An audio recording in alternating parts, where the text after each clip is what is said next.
अस्सलाम वालेकुम dear students. आज का हमारा टॉपिक है करैक्टरिस्टिक ऑफ साउंड। करैक्टरिस्टिक कहते हैं खसूसियात को, ठीक है, और साउंड मतलब आवाज़, मीन्स के आवाज़ की खसूसियात। अब आवाज़ जो है वो डिफरेंट ऑब्जेक्ट से जब हम प्रोड्यूस करते हैं तो आवाज़ जो है वो डिफरेंटली जो है वो मतलब बिहेव करती है। उसकी बुनियाद पर हमने साउंड की जो डिफरेंट करैक्टरिस्टिक्स हैं उनको डिस्कस करना है। उनमें से जो सबसे पहले आपके पास करैक्टरिस्टिक है वो है loudness of the sound. Loudness को उर्दू में कहते हैं बुलंदी, यानी कि आवाज़ कितनी बुलंद है। देखिए, जब हम दोस्तों के साथ यानी कि एक महफिल में बैठे होते हैं तो हमारी आवाज़ जो होती है वो नॉर्मल, यानी कि हम इतना ऊंची आवाज़ में बात नहीं कर रहे होते। लेकिन अगर हमें एक पब्लिक गैदरिंग के साथ स्टेज पर खड़े होकर बात करने का मौका मिले तो उस वक्त जो हमारी आवाज़ की टोन होती है वो थोड़ी सी हाई होती है, क्योंकि हमने अपनी आवाज़ को जो है वो दूर तक जो है वो प्रोपोगेट करना होता है या स्प्रेड आउट करना होता है। तो मींस कि हम डिफरेंट प्लेसेस पर जो डिफरेंट जो साउंडिंग ऑब्जेक्ट्स हैं या डिफरेंट जो लाउडनेस की जो साउंड है वो प्रोड्यूस करते हैं। तो लाउडनेस बेसिकली आपके पास क्या है कि it is the property of sound that allows us to differentiate between loud and faint sound, यानी कि आपके पास आवाज़ की वो खसूसियत जो हमें इस काबिल बनाती है कि हम एक बुलंद और एक जो नॉर्मल या जो मध्यम आवाज़ होती है उसमें फ़र्क महसूस करें। मींस कि जैसे मैंने आपको बताया कि अगर हम एक फ्रेंडशिप जो सर्कल है वहाँ पर बैठे हैं तो उस वक्त हमारी आवाज़ का जो टोन है वो और होगा, लेकिन जब हमने पब्लिक गैदरिंग से गुफ्तगू करनी है तो उस वक्त हमारी आवाज़ की जो बुलंदी है वो और होगी। तो इन दोनों आवाज़ों में जो फ़र्क हम महसूस करते हैं। इस तरह अगर हमारे पास मिसाल के तौर पर एक ड्रम है, उसके ऊपर हमने मतलब बीटिंग की है, एक छोटा ड्रम है और एक हमारे पास बड़ा ड्रम है, दोनों के ऊपर हम बीट करते हैं, लेकिन जो छोटा ड्रम है उसका जो साउंड है वो कम होगा और जो बड़ा ड्रम है उसके अंदर से जो आवाज़ है वो बुलंद जो है वो प्रोड्यूस होगी। तो ये जो हमने दो मतलब एक स्टैंडर्ड क्रिएट करके उनका कंपैरिजन किया है, यानी कि एक जो कम आवाज़ है और एक जो आपके पास लाउडर साउंड है, इन दोनों के दरमियान जो डिफ़र है या इन दोनों के दरमियान जो फ़र्क महसूस करना है इसको हम कहते हैं loudness of the sound. For example, when speaking with friends, our voice is soft, but while addressing a large audience, we speak louder। यानी कि मिसाल के तौर पे जब हम दोस्तों के साथ बात करते हैं तो हमारी आवाज़ जो है वो सॉफ्ट होती है, लेकिन जब हम पब्लिक गैदरिंग के साथ गुफ्तगू करते हैं तो हमें आवाज़ को जो है वो लाउडर करना पड़ता है। The loudness of sound depends on several factors which influence how we perceive its intensity।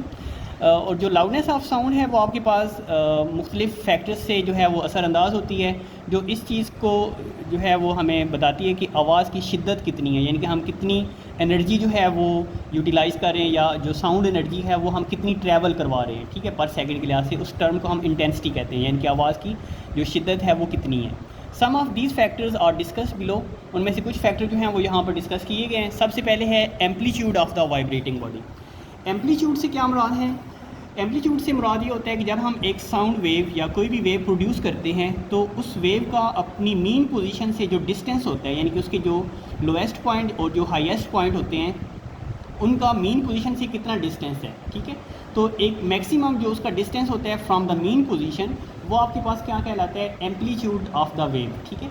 अच्छा, अब अगर आपके पास एक नॉर्मल अगर हम आवाज़ जो है वो प्रोड्यूस करते हैं तो उसका जो मीन पोजीशन से डिस्टेंस है वो आपके पास थोड़ा होगा, लेकिन अगर हम एक लाउडर साउंड प्रोड्यूस करते हैं तो उसकी जो वेव के लूप्स होंगे वो आपके पास मीन पोजीशन से ज़्यादा फासले पर होंगे, मीन्स कि आपके पास उसकी जो वाइब्रेशन है वो ज़्यादा होगी। तो एज अ रिजल्ट आपके पास जो लाउडर साउंड है वो प्रोड्यूस होगा। अब इसकी एग्जांपल क्या है कि अगर हम एक ड्रम का जो मेम्ब्रेन है, यानी कि उसका जो पर्दा है, उसके ऊपर हम आहिस्ता से जो हैमर है वो बीट करते हैं या आहिस्ता से हैमर जो है वो स्ट्राइक करते हैं तो उसके जो मेम्ब्रेन्स हैं वो थोड़े से वाइब्रेट होंगे। लेकिन अगर हम उसी ड्रम के जो मेम्ब्रेन्स हैं, उसका जो पर्दा है, उसके ऊपर ज़ोरदार तरीके से जो हैमर है वो स्ट्राइक करते हैं, यानी कि ऊपर से जो है वो डिस्टेंस से लाकर उसके ऊपर जो हैमर है वो स्ट्राइक करेंगे तो उसके जो मेम्ब्रेन है वो ज़्यादा वाइब्रेट करेंगे, ठीक है। तो एज अ रिजल्ट आपके पास जो लाउडर साउंड है वो प्रोड्यूस हो, यानी कि अगर हम नॉर्मल बीट करेंगे तो आपके पास स्मॉलर या सॉफ्ट साउंड प्रोड्यूस होगा, लेकिन अगर हम ज़ोरदार तरीके से उसके ऊपर जो हैमर है वो स्ट्राइक करेंगे तो एज अ रिजल्ट उसके मेम्ब्रेन जो है वो ज़्यादा वाइब्रेट करेंगे, यानी कि अपनी मीन पोजीशन से वो अप एंड डाउन ज़्यादा मूव करेंगे। तो एज अ रिजल्ट एक लाउडर साउंड जो है वो प्रोड्यूस होगा। तो इट्स मीन जो amplitude of the vibrating body है, यानी कि जो वाइब्रेटिंग बॉडी का जो अपनी मीन पोजीशन से जो वो वेव्स का जो सिलसिला है वो अगर ज़्यादा है तो एज अ रिजल्ट उस वाइब्रेटिंग बॉडी से लाउडर साउंड प्रोड्यूस होगा, और अगर उसकी जो आपके पास मेम्ब्रेन की जो मूवमेंट है या जो वाइब्रेशन है वो स्मॉलर है तो जो यानी कि सॉफ्ट साउंड या लेस लाउडर साउंड जो है वो प्रोड्यूस होगा। यानी कि amplitude of the vibrating body जो है वो लाउडनेस के डायरेक्टली प्रोपोर्शनल है, ठीक है। इसके बाद दूसरे नंबर पर है area of the vibrating body. Area of vibrating body से क्या मुराद है कि मिसाल के तौर पे हमारे पास दो ड्रम्स हैं, एक आपके पास छोटा ड्रम है और एक आपके पास बड़ा ड्रम है। मिसाल के तौर पे एक हमारे पास यूँ समझ लें कि ढोल है और एक तरफ हमारे पास ढोलकी है, ठीक है। अब हम दोनों को बीट करना शुरू करते हैं, तो जो ढोलकी है उसकी जो आवाज़ है वो थोड़ी होगी, जबकि जो ढोल की आवाज़ है वो ज़्यादा होगी। क्यों? क्योंकि जो आपके पास ढोल का जो मेम्ब्रेन जो होते हैं वो बड़ा होते हैं, तो एज अ रिजल्ट आपके पास एक लाउडर साउंड प्रोड्यूस होगा।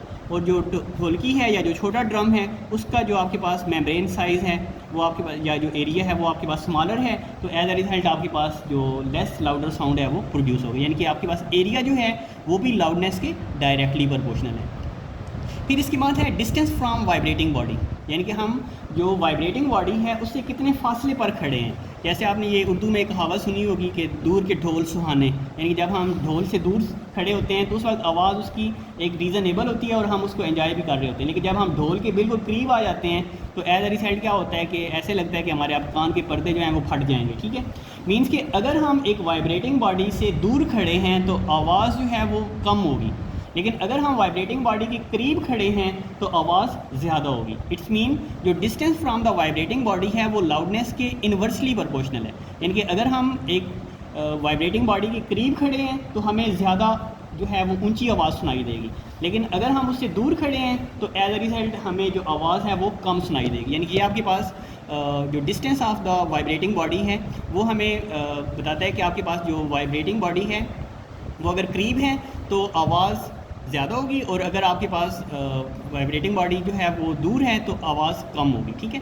इसके बाद फ़िज़िकल कंडीशन से मुराद ये है कि अगर हम लाउडर साउंड प्रोड्यूस करें लेकिन आगे से जो सुनने वाला है उसके कान ख़राब हों तो ये भी आपके पास इफ़ेक्ट हो सकता है कि वाइब्रेटिंग बॉडी तो लाउडर साउंड प्रोड्यूस कर रही हो, लेकिन अगर उसके फ़िज़िकल यानी कि जो कंडीशन है ईयर्स की वो प्रॉपर नहीं है या वो हेल्दी नहीं है तो एज अ रिज़ल्ट आपके पास जो मध्यम आवाज़ जो है वो प्रोड्यूस होगी, ठीक है। तो ये आपके पास वो फैक्टर्स हैं जो लाउडनेस को कम या ज़्यादा कर सकते हैं।